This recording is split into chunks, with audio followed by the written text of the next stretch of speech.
So welcome to another episode of Leap. So നമ്മൾ കഴിഞ്ഞ കുറേ എപ്പിസോഡ്സിൽ കൂടെ കറണ്ട് അഫയേഴ്സ് MCQസിൻ്റെ രൂപത്തിൽ പഠിച്ചുകൊണ്ടിരിക്കുകയാണ്. അപ്പോൾ നമ്മൾ പുതിയൊരു എപ്പിസോഡിലേക്ക് വന്നിരിക്കുകയാണ്. സോ നമ്മൾ ഫസ്റ്റ് ക്വസ്റ്റ്യൻ നോക്കാം. നോക്കൂ, റീസെൻ്റ് ആയിട്ട് നമുക്കറിയാം ഏറ്റവും ഹോട്ട് ടോപ്പിക്കായിട്ട് ഇൻ്റർനാഷണൽ റിലേഷൻസിൽ നിൽക്കുന്ന ഒരു കാര്യം നമ്മുടെ സ്വന്തം ട്രംപിൻ്റെ വകയുള്ള താരിഫാണ് അല്ലേ. ഇന്ത്യക്ക് മുകളിൽ ഭീകരമായിട്ടുള്ള താരിഫ് ട്രംപ് ചാർത്തി തന്നിരിക്കുകയാണ്. സോ അതുമായിട്ട് റിലേറ്റ് ചെയ്തിട്ടുള്ള ഒരു ചോദ്യമാണ് ഇന്നത്തെ ആദ്യത്തെ ചോദ്യം. With reference to recent developments in the Indo US trade relations and the concept of tariffs consider the following statements. So ആദ്യത്തെ സ്റ്റേറ്റ്മെന്റ് നോക്കാം. An ad valorem tariff is levied as a fixed amount per unit of imported goods regardless of their value. അവിടെ നിങ്ങൾക്ക് രണ്ട് clue ആണ് തന്നിരിക്കുന്നത്. ശരിക്കും പറഞ്ഞാൽ അതൊരു ഭയങ്കര ക്ലൂ അതിനകത്ത് ഒളിഞ്ഞു കിടപ്പുണ്ട്. നോക്കൂ, ഇതിൻ്റെ വാക്ക് ആഡ് വാലറം, ഇങ്ങനെയാണ് ടേം പറയുന്നത്. ഇതാണ് ഒരു താരിഫിൻ്റെ പേര്. Okay, and it is levied as A fixed amount per unit of imported goods. അതായത് പെർ യൂണിറ്റ്, അതായത് ക്വാണ്ടിറ്റിക്ക് മുകളിൽ ചാർത്തപ്പെടുന്ന ഒരു ടാക്സ് ആണ് അല്ലെങ്കിൽ താരിഫാണ് ആഡ് വാലറം എന്ന് പറയുന്നു. റിഗാർഡ്ലെസ് ഓഫ് ദെയർ വാല്യൂ, അതായത് വാല്യൂവിൻ്റെ മുകളിലല്ല, പകരം നമ്പർ ഓഫ് യൂണിറ്റ്സ് ഇമ്പോർട്ട് ചെയ്യുന്നതിൻ്റെ അടിസ്ഥാനത്തിൽ. ഫോർ എക്സാമ്പിൾ, ഇന്ത്യയിൽ നിന്നും US ഒരു കാറുകൾ ഇമ്പോർട്ട് ചെയ്യുന്നു, ഇവിടുന്ന് എക്സ്പോർട്ട് ചെയ്യുന്നുണ്ട്. Okay, car. ഇപ്പോൾ ഫോർ എക്സാമ്പിൾ ഈ സ്റ്റേറ്റ്മെന്റ് പറയുന്നു ആഡ് വാലറം എന്ന് പറഞ്ഞു കഴിഞ്ഞാൽ കാറുകളുടെ ക്വാണ്ടിറ്റി, എണ്ണത്തിന് പുറത്താണ് ടാക്സ് ചെയ്യപ്പെടുന്നത്, അല്ലാതെ ടോട്ടൽ വാല്യൂവിൻ്റെ പുറത്തല്ല എന്ന് ഫസ്റ്റ് സ്റ്റേറ്റ്മെന്റ് പറയുന്നു. ആ വേർഡിൽ തന്നെ നിങ്ങൾ നോക്കുക, ആഡ് വാലറം എന്നാണ് പറയുന്നത്. സോ ആഡ് വാലറം എന്ന് പറഞ്ഞാൽ it's A tax on the value of the product ആണ്. മനസ്സിലല്ലേ? അതായത് ഇമ്പോർട്ട് ചെയ്യപ്പെടുന്ന പ്രൊഡക്ട്സിൻ്റെ വാല്യൂവിന് മുകളിൽ ടാക്സ് ചെയ്യപ്പെടുന്ന സാധനത്തിനെയാണ് എന്ത് ആഡ് വാലറം എന്ന് വിളിക്കുന്നത്. മറിച്ച് ക്വാണ്ടിറ്റിക്ക് മുകളിലാണെങ്കിൽ നമ്മൾ അതിനെ എന്ത് വിളിക്കും? സ്പെസിഫിക് ഡ്യൂട്ടി എന്ന് വിളിക്കും. ക്ലിയർ ആയോ? അതായത് ഇമ്പോർട്ട് ചെയ്യപ്പെടുന്ന സാധനങ്ങളുടെ എണ്ണത്തിന് മുകളിൽ, എണ്ണം വെച്ചിട്ട്, അതായത് ഇപ്പോൾ 50 എണ്ണം ഇറക്കുകയാണെങ്കിൽ ഒരെണ്ണത്തിന് ഇത്ര രൂപ വെച്ചിട്ട്, അവിടെ വാല്യൂ നോക്കുന്നില്ല, എണ്ണം മാത്രമേ നോക്കുന്നുള്ളൂ. അങ്ങനെയാണെങ്കിൽ അതിനെ നമ്മൾ എന്ത് വിളിക്കും? സ്പെസിഫിക് ഡ്യൂട്ടി എന്ന് വിളിക്കും. പകരം ഇറക്കുന്ന സാധനങ്ങളുടെ വാല്യൂവിനനുസരിച്ച്, ഇപ്പം നേരത്തെ നമ്മൾ പറഞ്ഞ 50 എണ്ണം എന്ന് പറഞ്ഞതിനകത്ത് ചിലപ്പം 10 എണ്ണം 1 കോടി രൂപയുടെ സാധനം ഉണ്ടാവും, 5 എണ്ണം 50 ലക്ഷം രൂപയുടെ സാധനം ഉണ്ടാവും. അപ്പം 1 കോടിക്ക് അതിൻ്റെ പെർസെൻറ്റേജ് അടിക്കും, 50 ലക്ഷത്തിന് അതിൻ്റെ പെർസെൻറ്റേജ് അടിക്കും. അങ്ങനെ വാല്യൂവിന് മുകളിൽ ടാക്സ് ചെയ്യപ്പെടുകയാണെങ്കിൽ അതിനെ നമുക്ക് എന്ത് വിളിക്കാൻ പറ്റും? ആഡ് വാലറം എന്ന് വിളിക്കാനൊക്കും. So first statement is absolutely wrong. ആദ്യത്തെ സ്റ്റേറ്റ്മെന്റ് എന്താണ്? റോങ് സ്റ്റേറ്റ്മെന്റ് ആണ്. ആൻഡ് ഒന്ന് റോങ് ആകുമ്പോൾ തന്നെ നമുക്ക് യഥാർത്ഥത്തിൽ ആൻസർ കിട്ടിക്കഴിഞ്ഞു അല്ലേ? 2 and 3 റൈറ്റ് ആൻസർ എന്ന് കിട്ടി. ഇനി എന്നാലും നമുക്ക് 2 and 3 ഒന്ന് നോക്കാം. The proposed US tariff on Indian imports is expected to have a direct impact on India's real GDP growth due to India's significant goods export to the US economy. Correct ആണ്. അതായത് India ആവശ്യത്തിന് ഇവിടെ നിന്നും goods അങ്ങോട്ട് export ചെയ്യുന്നുണ്ട് അല്ലേ, US-ലേക്ക് export ചെയ്യുന്നുണ്ട്. അപ്പം ആഡ് വാലറം വന്നു കഴിയുമ്പോൾ, അതായത് എക്സ്ട്രാ താരിഫ് വന്നു കഴിയുമ്പോൾ ഇന്ത്യയിൽ നിന്നുള്ള എക്സ്പോർട്ട് കുറയും, അപ്പോൾ ഇന്ത്യയിലുള്ള പ്രൊഡക്ഷൻ കുറയും. സോ സ്വാഭാവികമായിട്ടും ഇന്ത്യയുടെ റിയൽ GDP ഗ്രോത്തിനെ അത് എഫക്റ്റ് ചെയ്യും. ആൻഡ് തേർഡ് സ്റ്റേറ്റ്മെന്റ് പറയുന്നു ad valorem tariffs can lead to higher revenue collection for the importing country during periods of rising global commodity prices. തീർച്ചയായിട്ടും അല്ലേ, അതായത് സാധനങ്ങൾക്ക് വില കൂടിക്കൊണ്ടിരിക്കുകയാണെന്ന് കരുതുക ഗ്ലോബൽ മാർക്കറ്റിൽ. സ്വാഭാവികമായിട്ടും ഇമ്പോർട്ട് ചെയ്യുന്ന കൺട്രിക്ക്, അതായത് ഇപ്പോൾ US-ആണെങ്കിൽ US-നെ സംബന്ധിച്ചിടത്തോളം അവിടേക്ക് വരുന്ന സാധനങ്ങളുടെ വില കൂടുന്തോറും എന്ത് പറ്റും? ഇവരുടെ ടാക്സ് കൂടും അല്ലേ? എങ്ങനെയാണ് കൂടുന്നത്? ഇവരുടെ റവന്യൂ കൂടുന്നത് എങ്ങനെയാ? കാരണം എന്താ? വാല്യൂവിന് മുകളിലാണല്ലോ ആഡ് വാലറം ചാർജ് ചെയ്ത് വെക്കുന്നത്. മനസ്സിലായില്ല? അതായത് ഞാൻ നേരത്തെ പറഞ്ഞു, ഇപ്പം 50 ലക്ഷത്തിൻ്റെ കാറാണെന്ന് കരുതുക, അതിൻ്റെ വില കൂടി 55 ലക്ഷമായി. ആഡ് വാലറം എന്തിൻ്റെ പുറത്താണ്? ഈ 50 എന്ന് പറയുന്ന നമ്പർ വാല്യൂവിൻ്റെ പുറത്താണ് എന്ത് ആഡ് വാലറം അടിച്ചു ചാർത്തപ്പെടുന്നത്. അപ്പോൾ 55 ലക്ഷം ആകുമ്പോഴത്തേക്ക് എക്സ്ട്രാ റവന്യൂ ആർക്ക് കിട്ടുന്നു? ഏത് കൺട്രിയിലോട്ടാണോ ഇമ്പോർട്ട് ചെയ്യുന്നത് ആ കൺട്രിക്ക് കിട്ടുന്നു. So third statement is also true. അപ്പം ആഡ് വാലറമും സ്പെസിഫിക് ഡ്യൂട്ടിയും നിങ്ങളൊന്ന് ശ്രദ്ധിച്ചു വെക്കുക. കാരണം ഈ താരിഫ് ബേസ്ഡ് ആയിട്ടുള്ള ആ ഒരു ഏരിയയിൽ നിന്ന് നമുക്ക് ചോദിക്കാൻ സാധ്യതയുള്ള ഒരു ചോദ്യമാണ് ഈ ആഡ് വാലറമും സ്പെസിഫിക് ഡ്യൂട്ടിയും. സെക്കൻഡ് ക്വസ്റ്റ്യനിലേക്ക് പോകുന്നു. PMLA ആക്ട് റീസെൻ്റ്ലി, അതായത് കഴിഞ്ഞ ഒരു 5 വർഷത്തെ UPSCയുടെ ട്രെൻഡ് വെച്ച് നോക്കുകയാണെങ്കിൽ ഈ വർഷം, അതായത് 2026 പ്രിലിംസിൽ ഈ ചോദ്യം ചോദിക്കാനുള്ള ഒരു സാധ്യത കാണുന്നുണ്ട്. കാരണം ആ ഒരു എന്താ പറയേണ്ടത്, ഒരു ഗവേണൻസ് പാർട്ടിൽ നിന്ന്, പ്രത്യേകിച്ച് ലോ ആൻഡ് ഓർഡർ സിറ്റുവേഷൻ അല്ലെങ്കിൽ അങ്ങനത്തെ കാര്യങ്ങളിൽ നിന്ന് കഴിഞ്ഞ ഒരു 5 വർഷത്തിന് മുകളിലായിട്ട് 2020 മുതൽ ഇങ്ങോട്ട് കൃത്യമായിട്ട് ചോദ്യങ്ങൾ വരുന്നുണ്ട്. ഞാൻ നേരത്തെ ഒരു എപ്പിസോഡിൽ പറഞ്ഞ പോലെ നമുക്ക് ബെയിലിനെ കുറിച്ച് ചോദ്യം ചോദിച്ചിട്ടുണ്ട്, പരോളിനെ കുറിച്ച് ചോദ്യം ചോദിച്ചിട്ടുണ്ട്. അങ്ങനെയൊക്കെ ചോദിച്ച സ്ഥിതിക്ക് ഇപ്പോൾ ലാസ്റ്റ് ഇയർ കണ്ടത് ED കുറിച്ച് ഒരു ചോദ്യം വന്നിരുന്നു. സോ അവർ ഹിന്റ് തരികയാണ്, CD കുറിച്ച് അല്ലെങ്കിൽ ആ സിമിലർ ടൈപ്പ് ഓഫ് ഇൻസ്റ്റിറ്റ്യൂഷൻസിനെ കുറിച്ച് ഇനിയും ചോദ്യങ്ങൾ വരാം എന്നൊരു ഹിന്റ് അവിടെ തരിക. അപ്പോൾ അതിനകത്ത് ഏറ്റവും സിഗ്നിഫിക്കൻ്റ് ആയിട്ടുള്ള കാരണമാണ് PMLA act with reference to the prevention of money laundering act 2002 consider the following statements. കണ്ടോ, ഇങ്ങനത്തെ ഏരിയകളിൽ നിന്ന് നമ്മൾ, അതായത് പൊതുവെ ആസ്പിറൻസിനെ കുറിച്ച് ഞാൻ പറയാം. പൊതുവെ ആസ്പിറൻസ് ഒരു ന്യൂസ് മെറ്റീരിയൽ കണ്ടു കഴിഞ്ഞാൽ അതിനകത്ത് കൊടുത്തേക്കുന്ന കുറേ ഫാക്ട്സ് മഗപ്പ് ചെയ്യാൻ നോക്കും, കുറേ പെർസെൻറ്റേജുകളുണ്ടാവും, അങ്ങനത്തെ കാര്യങ്ങളൊക്കെ മഗപ്പ് ചെയ്യാൻ നോക്കും. പക്ഷേ UPSC ചോദിക്കുക അതിൻ്റെ ബേസിക് ആയിട്ടുള്ള ചില കാര്യങ്ങളായിരിക്കും. ഇപ്പോൾ ഫോർ എക്സാമ്പിൾ, എന്താണ് മണി ലോണ്ടറിങ്? നമ്മൾ കേട്ടിട്ടുണ്ട് മണി ലോണ്ടറിങ് അല്ലേ, ഇപ്പം കള്ളപ്പണം വെളുപ്പിക്കൽ, ഇങ്ങനെയൊക്കെ നമ്മൾ വാക്കുകൾ കേട്ടിട്ടുണ്ട്. So what is money laundering എന്ന് ചോദിച്ചാൽ ഒരു പ്രോപ്പർ എക്സ്പ്ലനേഷൻ തരാൻ പലർക്കും പറ്റി എന്ന് വരത്തില്ല. പക്ഷേ അത് നമ്മൾക്ക് പഠിച്ചു വെച്ചേ പറ്റത്തുള്ളൂ. UPSCക്ക് അങ്ങനെ ചോദ്യം ചോദിക്കാം, മനസ്സിലായില്ല? അപ്പം മണി ലോണ്ടറിങ് എന്ത് എന്നുള്ള അങ്ങനത്തെ ബേസിക് കാര്യങ്ങളിൽ നിന്ന് നമുക്ക് സ്റ്റാർട്ട് ചെയ്യാനൊക്കണം. എന്നിട്ട് ആരാണ് ഇതുമായി ബന്ധപ്പെട്ടുള്ള കേസുകൾ അന്വേഷിക്കുന്നത്? ഒരു കേസ് വന്നു കഴിഞ്ഞാൽ, ഇപ്പോൾ ഒരു അലിഗേഷൻ വന്നു കഴിഞ്ഞാൽ അതിനെ PMLAയുടെ അണ്ടറിൽ പെടുത്തുമോ ഇല്ലയോ, അതെങ്ങനെ തിരിച്ചറിയാം? ഇങ്ങനത്തെ കാര്യങ്ങൾ നമ്മൾ ശ്രദ്ധിച്ചു നോക്കണം. ഓക്കെ, അതുമായിട്ട് ബന്ധപ്പെട്ടിട്ടാണ് ഈ ഒരു question. Under PMLA the burden of proof lies on ED to prove that property is derive from criminal activity. അതായത് ഒരു ക്രിമിനൽ ആക്ടിവിറ്റിയിൽ കൂടെയാണ് ഒരാൾ അയാളുടെ പ്രോപ്പർട്ടി കരസ്ഥമാക്കിയിരിക്കുന്നത് എന്ന് തെളിയിക്കേണ്ട ബാധ്യത EDക്കാണ്. ബർഡൻ ഓഫ് പ്രൂഫ് ഉള്ളത് EDയുടെ മുകളിൽ, എൻഫോഴ്സ്മെന്റ് ഡയറക്ടറേറ്റിന് മുകളിലാണ്. അതായത് തെളിയിക്കേണ്ടത് അന്വേഷണ ഏജൻസി തന്നെയാണ് എന്ന് ഫസ്റ്റ് സ്റ്റേറ്റ്മെന്റ് പറയുന്നു. സെക്കൻഡ് സ്റ്റേറ്റ്മെന്റ് പറയുന്നു, an FIR under Indian penal code is a mandatory prerequisite for initiating proceedings under PMLA. PMLA പ്രകാരം തുടർ നടപടികൾ എടുക്കണമെങ്കിൽ എന്ത് വേണം? FIR മാൻഡേറ്ററി ആണ് എന്ന് സെക്കൻഡ് സ്റ്റേറ്റ്മെന്റ് പറയുന്നു. ഞാൻ ഉറപ്പിച്ച് പറയാം, ഈ ന്യൂസ് കൃത്യമായിട്ട് വായിച്ചിട്ടില്ലാത്ത കുട്ടികളെ സംബന്ധിച്ചിടത്തോളം ഇപ്പോൾ കൺഫ്യൂസ്ഡ് ആയിട്ടായിരിക്കും ഇരിക്കുക. അപ്പോൾ ഞാൻ പറഞ്ഞല്ലോ, നമുക്ക് ആദ്യം എന്താണ് PMLA അല്ലെങ്കിൽ മണി ലോണ്ടറിങ് എന്താണ് എന്ന് നമുക്ക് അവിടുന്ന് പഠിച്ചു തുടങ്ങാം. മണി ലോണ്ടറിങ് എന്ന് പറയുന്ന കാര്യത്തെ കൃത്യമായിട്ട് PMLA, അതായത് പ്രിവെൻഷൻ ഓഫ് മണി ലോണ്ടറിങ് ആക്ടിന്റെ സെക്ഷൻ 3ൽ ഡിഫൈൻ ചെയ്തിട്ടുണ്ട്. An act through which processes or activities connected to the proceeds of crime are concealed, possessed, acquired or used and projected as untainted property.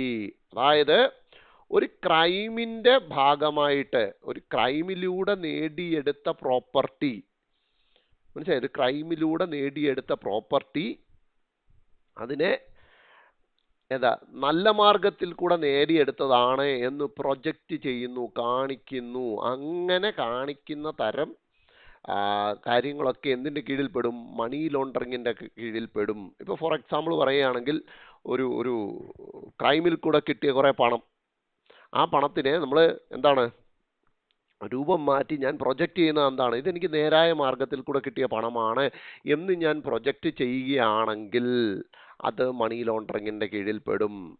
ഇനിയും എനിക്കൊരു ക്രൈമിൻ്റെ ഭാഗമായിട്ട് കിട്ടിയതാണ്, അല്ലെങ്കിൽ ഒരു ടെററിസ്റ്റ് ആക്ടിവിറ്റിയുടെ ഭാഗമായിട്ട് കിട്ടിയ കുറച്ച് ലാൻഡ് ഉണ്ടെന്ന് കരുതുക. ഞാനത് എമൗണ്ട് ആയിട്ട് മേടിക്കുന്നത് ലാൻഡായിട്ടാണ് മേടിച്ചതെന്ന് കരുതുക. അതൊരു പ്രോപ്പർട്ടി ആണല്ലോ.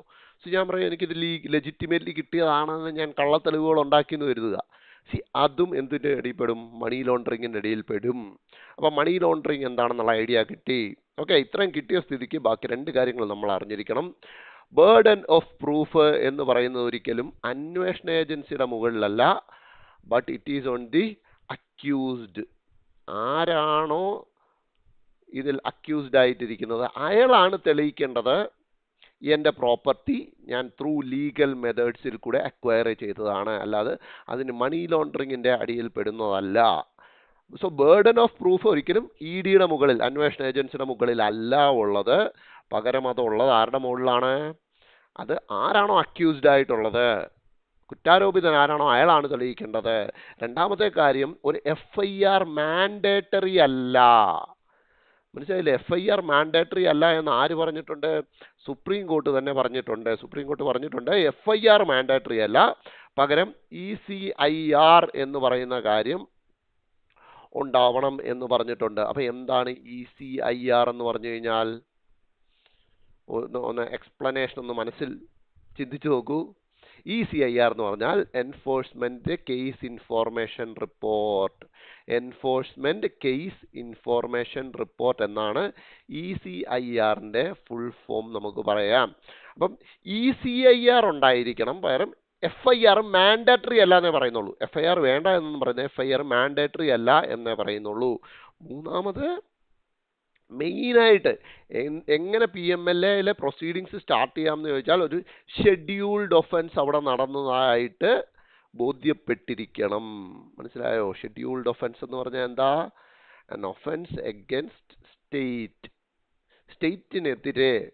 അങ്ങനെയാണല്ലോ മണി ലോണ്ടറിംഗ് എന്ന് പറയുമ്പോൾ അതാണല്ലോ, സ്റ്റേറ്റിനെതിരെയാണല്ലോ അവിടെ നടക്കുന്നത്. അതായത് സർക്കാർ സംവിധാനങ്ങൾക്കെതിരെ ഒരാൾ കള്ളത്തരത്തിൽ കൂടെ അല്ലെങ്കിൽ ക്രൈമിൽ കൂടെ മണി സ്വരൂപിക്കുന്നു. അതിനെയാണല്ലോ നമ്മൾ മണി ലോണ്ടറിങ് എന്ന ഡെഫിനിഷനിൽ പഠിച്ചിരിക്കുന്നത്. അപ്പം എന്താണ് ഒരു കൃത്യമായിട്ടുള്ള റിക്വയർമെന്റ്, PMLA പ്രകാരം കേസെടുക്കാനുള്ള റിക്വയർമെന്റ് എന്ന് പറഞ്ഞു കഴിഞ്ഞാൽ തീർച്ചയായിട്ടും ഒരു ഷെഡ്യൂൾഡ് ഒഫൻസ് നടന്നിരിക്കണം.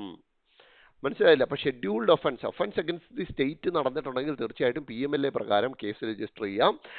അതിനൊരു FIR മാൻഡേറ്ററി അല്ല, പകരം ഒരു ECIR ഉണ്ടാവണം. ECIR എന്ന് പറഞ്ഞാൽ ആക്ച്വലി ഇറ്റ്സ് ആൻ ഇന്റേണൽ ഡോക്യുമെന്റാണ്. അതായത് അവരുടെ കേസുമായിട്ട് ബന്ധപ്പെട്ടുള്ളൊരു ഇന്റേണൽ ഡോക്യുമെന്റ് ആണ് ECIR എന്ന് പറയുന്നത്. പക്ഷേ FIR അങ്ങല്ല. FIR ഒരു ഇന്റേണൽ ഡോക്യുമെന്റ് അല്ല, ഒരു എക്സ്റ്റേണൽ ഡോക്യുമെന്റ് ആണ്, പബ്ലിക് അവൈലബിൾ ആയിട്ടുള്ള ഒരു ഡോക്യുമെന്റാണ്. ഓക്കെ, അപ്പം ഇതൊന്ന് ശ്രദ്ധിച്ചു നോക്കണം. PMLA ആയിട്ട് ബന്ധപ്പെട്ട് ഫ്യൂച്ചറിൽ എവിടെ ന്യൂസ് വന്നാലും അതൊന്ന് ശ്രദ്ധിക്കുക. So, right answer for this question is neither 1 nor 2. Now, with reference to lithium ion batteries, which of the following substances are typically found in their waste products? അതായത് lithium ion batteries ന്റെ waste ആയിട്ട് typically most commonly ഇതിൽ ഏതൊക്കെ കാര്യങ്ങളാണ് അതിന്റെ waste products ആയിട്ട് വരിക? Recent ഈ വേസ്റ്റ് എന്ന് പറയുന്ന കാര്യം കഴിഞ്ഞ കുറേ വർഷങ്ങളായിട്ട് ഒരു ഹോട്ട് ടോപ്പിക്കായിട്ട് ഇന്ത്യയിൽ നിൽക്കുക. അതിനകത്ത് തന്നെ നോക്കുകയാണെങ്കിൽ ലിഥിയം അയോൺ ബാറ്ററീസിനെ കുറിച്ച് റീസെൻ്റ്ലി ഒരു ന്യൂസ് മെറ്റീരിയൽ ഹിന്ദുവിൽ വന്നിട്ടുണ്ട്. സോ നമ്മൾ അറിഞ്ഞിരിക്കണം, ഈ ടൈപ്പ് ചോദ്യം UPSC ചോദിച്ചിട്ടുണ്ട്. അതുകൊണ്ടാണ് സിമിലർ പാറ്റേണിൽ തന്നെ ക്വസ്റ്റ്യൻ ഇട്ടിരിക്കുന്നത്. So cobalt, graphite, silicon, nickel, copper, zinc, manganese. ഇതിൽ കുറച്ചൊക്കെ സയൻസ് അറിയാവുന്നവർക്ക് ഒന്ന് ഗസ് ചെയ്യാം. മനസ്സിലായില്ലേ? ഗസ് ചെയ്യാം. ഓക്കെ, അവിടെ എടുത്തു പറഞ്ഞിട്ടുണ്ട് ടിപ്പിക്കലി എന്നെടുത്ത് പറഞ്ഞിട്ടുണ്ട്. അതുകൊണ്ട് തന്നെ നമ്മൾ ആ ഒരു കണ്ണോടുകൂടി വേണം നോക്കാൻ. ഓക്കെ, അപ്പം സയൻസ് അത്രയും അറിയാവുന്നവർക്ക് മാത്രം ഇതിൻ്റെ ഒരു പക്ക ആൻസർ ഇപ്പോൾ കിട്ടിയിട്ടുണ്ടാവും. അല്ലാത്തവരെ സംബന്ധിച്ചിടത്തോളം നമ്മൾ ശ്രദ്ധിക്കേണ്ട ഒരു കാര്യമാണ്. സിങ്ക് എന്ന് പറയുന്ന കാര്യത്തെ നമുക്ക് ഈസി ആയിട്ട് എലിമിനേറ്റ് ചെയ്യണം. കാരണം ലിഥിയം അയോൺ ബാറ്ററീസിനകത്ത് കോമൺ ആയിട്ട് സിങ്ക് യൂസ് ചെയ്യുന്നില്ല. സിങ്ക് വേറൊരു ടൈപ്പ് ഓഫ് ബാറ്ററി തന്നെയാണ്. മനസ്സിലായില്ലേ? അത് നമ്മൾ സ്കൂൾ കാലഘട്ടത്തിൽ പഠിച്ചിട്ടുണ്ട്. ഓക്കെ, അപ്പം സിങ്ക് എന്ന് പറയുന്നത് അങ്ങനെ മാത്രം നമുക്ക് ഈസി ആയിട്ട് ഒഴിവാക്കാൻ ഒക്കത്തുള്ളൂ. അപ്പം സിങ്ക് ഇല്ല എന്നൊരു ബോധ്യം നമുക്ക് ഉണ്ടായിക്കഴിഞ്ഞാൽ ഇതിനകത്ത് 6 നമുക്ക് എലിമിനേറ്റ് ചെയ്യുകയാണെങ്കിൽ നമുക്ക് B പോകും, C പോകും, D പോകും. അപ്പോൾ ഒരു സ്കൂൾ ലെവൽ നോളജ് വെച്ചിട്ട് നമുക്ക് എന്ത് ചെയ്യാൻ പറ്റും? ഇതിന് ആൻസർ ചെയ്യാൻ പറ്റും. ലിഥിയം അയോൺ ബാറ്ററി എന്ന് പറയുന്ന ഒരു പുതിയ ടൈപ്പ് ബാറ്ററിയാണ്. സിങ്ക് ബാറ്ററി എന്ന് പറഞ്ഞു കഴിഞ്ഞാൽ അത് കുറച്ച് പുറകോട്ടുള്ള ഒരു ബാറ്ററിയാണ്. മനസ്സിലായി? അപ്പം സിങ്ക് ടിപ്പിക്കലി ഇതിനകത്ത് യൂസ് ചെയ്യുന്നില്ല. അതേപോലെ തന്നെ ഒഴിവാക്കാൻ പറ്റുന്ന, എന്നാൽ പഠിച്ചാൽ മാത്രം ഒഴിവാക്കാൻ പറ്റുന്ന മറ്റൊരെണ്ണങ്ങളാണ് സിലിക്കൺ. സോ 6 ഒഴിവാക്കുമ്പോൾ തന്നെ നമുക്ക് ആൻസർ കിട്ടിക്കഴിഞ്ഞു. 1, 2, 4, 5 and 7 only. ഓക്കെ, അപ്പോൾ അതായത് സിലിക്കണും സിങ്കും ടിപ്പിക്കലി ലിഥിയം അയൺ ബാറ്ററീസിനകത്ത് ഉണ്ടാവാറില്ല, ചില കേസുകളിൽ ഉണ്ടാവും, ഇല്ല എന്ന് പറയുന്നില്ല. ടിപ്പിക്കലി എന്നുള്ള വാക്ക് അതുകൊണ്ടാണ് നമ്മളവിടെ ശ്രദ്ധിക്കണം എന്ന് ഞാൻ ആദ്യം തന്നെ പറഞ്ഞത്. ഓക്കെ,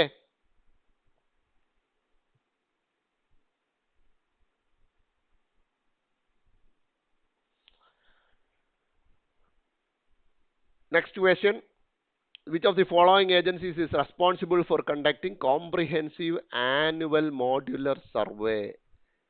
ഇതിനെക്കുറിച്ച് മൾട്ടിപ്പിൾ ആർട്ടിക്കിൾസ് ഡിഫറെൻറ്റ് ന്യൂസ് പേപ്പേഴ്സിൽ റീസെൻ്റ്ലി ഉണ്ടായിരുന്നു. അതായത് ഇതിനെക്കുറിച്ചല്ല ആക്ച്വലി, വേറൊരു കാര്യം പറഞ്ഞു പോയപ്പോൾ ഇത് അതിനകത്ത് മെൻഷൻ ചെയ്തിട്ടാണ് പല ആർട്ടിക്കിൾസിലും ഇന്നുണ്ടായിരുന്നത്. സോ നമ്മൾ അങ്ങനെ ഹെഡ്ലൈൻ വായിച്ച് മാത്രം പോകുന്ന ഒരാളിനെ സംബന്ധിച്ചിടത്തോളം ഇത് ഒരിക്കലും കണ്ണിൽപ്പെട്ടിട്ടുണ്ടാവില്ല. എന്നാൽ നമ്മളിത് പഠിച്ചു വെച്ചിരിക്കണം. കോംപ്രിഹെൻസീവ് ആനുവൽ മോഡ്യുലർ സർവേ എന്നാണ് അതിൻ്റെ പേര്. ഞാൻ ഡയറക്റ്റ് ആൻസർ പറയാം, കാരണം ഗസ്സിനൊന്നും ഇതിനകത്തൊരു സ്കോപ്പും ഇല്ല. It's released by national statistical office under MoSPI, minister of statistics and programme implementation. അപ്പം കോംപ്രിഹെൻസീവ് ആനുവൽ മോഡുലർ സർവേയിൽ കൂടെ എന്ത് നമുക്ക് കിട്ടുന്നു എന്ന് ചോദിച്ചു കഴിഞ്ഞാൽ, it provides annual employment and other socio economic data. അതായത് NSO എന്ന് പറയുന്ന മോസ്പിക്ക് കീഴിലുള്ള ആ സ്ഥാപനം, നാഷണൽ സ്റ്റാറ്റിസ്റ്റിക്കൽ ഓഫീസ്, ഇന്ത്യയിലെ ഏറ്റവും കൂടുതൽ സർവേസ് നടത്തുന്ന ഒരു സ്ഥാപനമാണ്. നമുക്കൊരു സെപ്പറേറ്റ് മിനിസ്റ്റർ തന്നെ ഉണ്ടല്ലോ, മോസ്പി, സ്റ്റാറ്റിസ്റ്റിക്സ് ആൻഡ് പ്രോഗ്രാം ഇംപ്ലിമെൻറ്റേഷൻ വേണ്ടി സെപ്പറേറ്റ് മിനിസ്റ്റർ തന്നെ ഉണ്ട്. അപ്പോൾ അതിൻ്റെ കീഴിൽ ഡൈവേഴ്സ് ആയിട്ടുള്ള സർവേസ് നടത്തുന്ന ഒരു സ്ഥാപനമാണ് NSO എന്ന് പറയുന്നത്. എന്നുവെച്ചാൽ അവരുടെ സർവേകളാണ് നമുക്ക് സ്ഥിരമായിട്ട് പത്രത്തിൽ എക്കണോമി സെഷനിൽ ഏറ്റവും കൂടുതൽ ഇന്ത്യ ഇപ്പോൾ എങ്ങനെ മൂവ് ചെയ്യുന്നു എന്നുള്ള ഒരു ഡേറ്റ തരുന്നത്. അപ്പം അതിൽപ്പെടുന്ന, അതായത് ആനുവൽ എംപ്ലോയ്മെൻ്റ് എങ്ങനെയാണ്, ബാക്കിയുള്ള സോഷ്യോ എക്കണോമിക് ഡേറ്റ, അങ്ങനത്തെ കാര്യങ്ങൾ ഫുള്ള് തരുന്ന, അതുകൊണ്ടാണ് പേര് കോംപ്രിഹെൻസീവ് ആനുവൽ മോഡ്യുലർ സർവേ എന്ന് പേരിട്ടിരിക്കുന്നത്. അത് തരുന്നത് NSO ആണ് എന്നുള്ളൊരു ഫാക്ട് നിങ്ങളുടെ മനസ്സിലുണ്ടാവണം. So which of the following is the most suitable example of restitutionary damage under civil law? ഇത് മറ്റൊരു ടേമാണ്. ഹിന്ദു പത്രം കഴിഞ്ഞ ദിവസങ്ങളിൽ വായിച്ചിട്ടുള്ളവർക്ക് ഈ വാക്ക് കണ്ടിട്ടുണ്ടാവും. അപ്പം ആദ്യം നമ്മൾ അറിയേണ്ടത് റെസ്റ്റിറ്റ്യൂഷണറി ഡാമേജ് എന്താണ് എന്നറിയാത്തൊരു വ്യക്തിക്ക് ഈ ആപ്ലിക്കേഷൻ ലെവൽ ചോദ്യം ക്രാക്ക് ചെയ്യാനൊക്കത്തില്ല. പിന്നെ ഗസ്സ, അതായത് 3-ൽ നിന്ന് ഒരെണ്ണം ഓടായിട്ട് നിൽക്കുന്നുണ്ടെങ്കിൽ അതിനെ ഗസ് അടിക്കാം എന്നുള്ള ഒരു ഇതേ ഉള്ളൂ, സ്വാഭാവികം. ഈ ടൈപ്പ് സിറ്റുവേഷൻസ് നമ്മളെല്ലാവരും നമ്മളുടെ പ്രിലിംസ് ലൈഫിൽ അനുഭവിച്ചിട്ടുണ്ടാവും അല്ലേ? പത്രത്തിൽ നമ്മൾ ശ്രദ്ധിക്കാതെ പോയ പല കാര്യങ്ങളും എക്സാം ഹാളിൽ ചെന്നിരുന്ന് നമ്മുടെ ഫ്രണ്ടിലേക്ക് കിട്ടും, എസ്പെഷ്യലി ഫ്രം എക്കണോമി. അന്നേരം ഒരു ഗസ് അടിക്കുക എന്നുള്ളതേ ഉള്ളൂ മാർഗം. ഓക്കെ, അപ്പം എന്താണെന്ന് അറിയാതെ തന്നെ നമുക്ക് നോക്കി ഒന്ന് പോകാം ഓപ്ഷനിലേക്ക്. സോ റെസ്റ്റിറ്റ്യൂഷണറി ഡാമേജ് എന്താണെന്ന് അറിയത്തില്ല. ഓക്കെ, നോക്കൂ, ആപ്ലിക്കേഷൻ ലെവൽ ചോദ്യമാണ്. Option A company is ordered to pay 10 lakh to a worker who suffered a permanent injury at the work place. അപ്പോൾ വർക്ക് പ്ലേസിൽ ഇഞ്ചുറി സംഭവിച്ച ഒരു വർക്കറിന് 10 ലക്ഷം രൂപ കമ്പനി പൈസ കൊടുക്കണം. അതാണ് ആദ്യത്തേത്. അതൊരു റെസ്റ്റിറ്റ്യൂഷണറി ഡാമേജിന് എക്സാമ്പിൾ ആണോ അറിയത്തില്ല. A news channel is fined 25 lakh for airing false news that damage a politician's reputation. ഒരു പൊളിറ്റീഷ്യൻ്റെ റെപ്യൂട്ടേഷൻ ഡാമേജ് ചെയ്യുന്ന തരത്തിലേക്ക് ഫോൾസ് ന്യൂസ് എയർ ചെയ്ത ന്യൂസ് ചാനലിന് 25 ലക്ഷം രൂപ ഫൈനായിട്ട് അടയ്ക്കാൻ ഉത്തരവ് വന്നിരിക്കുന്നു. മൂന്നാമത് നോക്കുക, publishing house is directed to surrender the profits it earned by illegally printing and selling a best selling novel without author's consent. അതായത് എഴുത്തുകാരൻ്റെ സമ്മതമില്ലാതെ ഒരു പബ്ലിഷിംഗ് ഹൗസ് ബുക്ക് പ്രസിദ്ധീകരിക്കുകയും അതിൽ നിന്ന് പ്രോഫിറ്റ്സ് കിട്ടുകയും ചെയ്തു, അത് സറണ്ടർ ചെയ്യാൻ പറഞ്ഞിരിക്കുന്നു. D, a business owner is awarded 5 lakh for emotional distress caused by a competitor's defamatory advertisement. അതായത് ഒരു ബിസിനസ് ഓണർക്ക് അയാളുടെ ഒരു ഒപ്പോണന്റ് അല്ലെങ്കിൽ കോമ്പറ്റീറ്റർ ഡിഫൈമേറ്ററി ആയിട്ടുള്ള അഡ്വർടൈസ്മെന്റ് നടത്തി, അതായത് അയാളെ മോശമായിട്ട് ചിത്രീകരിക്കുന്ന രീതിയിലേക്ക് ആഡ് കൊണ്ടുവന്നു. അത് കാരണം അയാൾക്ക് മാനസിക സമ്മർദ്ദമുണ്ടായി. അപ്പം ആ മാനസിക സമ്മർദ്ദത്തിൻ്റെ പേരിൽ അയാൾക്ക് 5 ലക്ഷം രൂപ കൊടുക്കാനായിട്ട് ഉത്തരവ് വന്നിരിക്കുന്നു. അപ്പം ഈ 4 എണ്ണം പറയുമ്പോഴും ഒരെണ്ണം ഇതിനകത്ത് ഓടായിട്ട് നിൽക്കുന്നുണ്ട്, ബാക്കി 3നും ഒരു പൊതു സ്വഭാവമുണ്ട്. എന്താണെന്നറിയാമോ? 3ഇടത്തും എന്തെങ്കിലും ഒരു ബാഡ് എഫക്റ്റ് സംഭവിച്ച ആളിന് അയാൾക്ക് എന്താണ് ഒരു എമൗണ്ട്, അതായത് എന്തോ ഒരു ബാഡ് എഫക്റ്റ് സംഭവിച്ചിരിക്കുന്ന വ്യക്തിക്ക് അല്ലെങ്കിൽ സ്ഥാപനത്തിന് ആ ബുദ്ധിമുട്ട് സംഭവിച്ചതിൻ്റെ പേരിൽ എന്ത് കൊടുക്കാൻ പറഞ്ഞിരിക്കുന്നു? ഒരു കോമ്പൻസേഷൻ കൊടുക്കാൻ പറഞ്ഞിരിക്കുന്നു അല്ലേ? ഓപ്ഷൻ എ നോക്കൂ, അതായത് വർക്കറിന് ഇഞ്ചുറി സംഭവിച്ചു, അത് കാരണം അയാൾക്ക് 10 ലക്ഷം കൊടുക്കാൻ പറഞ്ഞിരിക്കുന്നു. അപ്പോൾ വർക്കർ എന്ന് പറയുന്ന വ്യക്തിക്ക് ഒരു ബാഡ് ആയിട്ടുള്ള ഒരു ഇവന്റ് അയാളുടെ ലൈഫിൽ സംഭവിച്ചിരിക്കുന്നു വർക്ക് പ്ലേസിൽ. അപ്പോൾ അതുകൊണ്ട് അതിനെ കോമ്പൻസേറ്റ് ചെയ്യുന്നു. രണ്ടാമത്തെ നോക്കൂ, പൊളിറ്റീഷ്യന്റെ റെപ്യൂട്ടേഷൻ ഡാമേജ് ചെയ്തു ആ ചാനൽ, അത് കാരണം ചാനൽ എന്ത് ചെയ്യണം, പൊളിറ്റീഷ്യന് 25 ലക്ഷം രൂപ കോമ്പൻസേഷൻ കൊടുക്കണം. ഡി ഓപ്ഷൻ നോക്കൂ, ഇമോഷണൽ ഡിസ്ട്രസ്, അതായത് കോമ്പറ്റീറ്റർ മറ്റേ ആൾക്ക് പണി കൊടുത്തു അഡ്വർടൈസ്മെന്റിൽ കൂടെ, അപ്പോൾ അയാൾക്ക് അത് കാരണം മാനസിക ബുദ്ധിമുട്ടുണ്ടായി, അതിന് കോമ്പൻസേറ്റ് ചെയ്യാനായിട്ട് എന്ത് കൊടുത്തു, 5 ലക്ഷം രൂപ കൊടുക്കണം എന്ന് പറഞ്ഞു. അപ്പോൾ ഇവിടെ എല്ലായിടത്തും ഞാൻ കോമൺ ആയിട്ട് യൂസ് ചെയ്തൊരു വാക്കുണ്ട്, എന്താ, കോമ്പൻസേഷൻ എന്ന് പറയുന്നത്. മനസ്സിലായില്ലേ? So A, B and D are compensatory damages. അവിടെ സംഭവിച്ചിരിക്കുന്നത് കോമ്പൻസേറ്ററി ഡാമേജസ് ആണ്, അതുകൊണ്ടാണ് അവിടെ കോമ്പൻസേഷൻ കൊടുക്കാൻ ആവശ്യപ്പെട്ടിരിക്കുന്നത്. But in the case of option സിയിൽ എന്താ സംഭവിച്ചിരിക്കുന്നത്, അതായത് ഒരു ഓഥറിന്റെ സമ്മതമില്ലാതെ പബ്ലിഷിംഗ് ഹൗസ് അയാളുടെ പുസ്തകം വിറ്റ് കാശുണ്ടാക്കി. മനസ്സിലായി? ആ ഉണ്ടാക്കിയ പ്രോഫിറ്റ് സറണ്ടർ ചെയ്യാൻ ആവശ്യപ്പെട്ടേക്കുന്നത്. അതായത് അവരൊരു നേരായ മാർഗത്തിൽ കൂടെ അല്ലാതെ, പബ്ലിഷിംഗ് ഹൗസ് നേരായ മാർഗത്തിൽ കൂടെ അല്ലാതെ പ്രോഫിറ്റ് ഉണ്ടാക്കി, ആ ഉണ്ടാക്കിയ ആ ഒരു അഡ്വാൻറ്റേജ് അവർക്ക് കിട്ടിയല്ലോ, ആ പ്രോഫിറ്റിനെ സ്റ്റോപ്പ് ചെയ്യുകയാണ്. അതായത് അവർക്കുണ്ടായ ഒരു എന്താ, അവർക്ക് അർഹതയല്ലാത്ത ആ ഒരു അഡ്വാൻറ്റേജിനെ തടയുകയാണ് സി ഓപ്ഷനിൽ കൂടെ ചെയ്തിരിക്കുന്നത്. മനസ്സിലായോ? അവിടെ ഓഥർക്ക് കോമ്പൻസേറ്റ് ചെയ്തു എന്ന് പറയുന്നില്ല, ആ പബ്ലിഷിംഗ് ഹൗസ് ഉണ്ടാക്കിയ, ഇവിടെ പറയുന്നുണ്ട് എന്താ, to surrender the profits it earned by illegally printing എന്ന് പറഞ്ഞേക്കും. അപ്പോൾ സറണ്ടർ ദി പ്രോഫിറ്റ്, അവരുണ്ടാക്കിയ പ്രോഫിറ്റിനെ തടയുകയാണ്. മനസ്സിലായില്ലേ? അങ്ങനെ ഉള്ള ആ ഒരു പ്രോസസ്സിനെയാണ് നമ്മൾ റെസ്റ്റിറ്റ്യൂഷൻ എന്ന് വിളിക്കുന്നത്. സോ രണ്ട് തരം ഡാമേജസ് ആണ് പ്രധാനമായിട്ടും ഉള്ളത്, ഒന്ന് റെസ്റ്റിറ്റ്യൂഷണറി ഡാമേജും ഒന്ന് കോമ്പൻസേറ്ററി ഡാമേജസും. So restitutionary damages are awarded to take away the wrongdoer's unfair gain. അപ്പോൾ അൺഫെയർ ആയിട്ടൊരു ഗെയിൻ ഉണ്ടാക്കിയാൽ അതിനെ എടുത്തു മാറ്റുകയാണ് എന്ത്, റെസ്റ്റിറ്റ്യൂഷണറി പ്രോസസ്സിൽ കൂടെ ചെയ്യുന്നത്.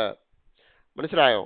ഇവിടെ അതാണ് ചെയ്തിരിക്കുന്നത്. അതായത് പബ്ലിഷിംഗ് ഹൗസ് അൺഫെയർ ആയിട്ടാണ് എന്ത്, അവിടെ ഒരു പ്രോഫിറ്റ് ഉണ്ടാക്കിയിരിക്കുന്നത്, അതിനെ എടുത്തു മാറ്റുകയാണ് ചെയ്തത്. പകരം അവിടെ ആർക്ക് കോമ്പൻസേഷൻ കൊടുത്തായിട്ട് പറയപ്പെടുന്നില്ല.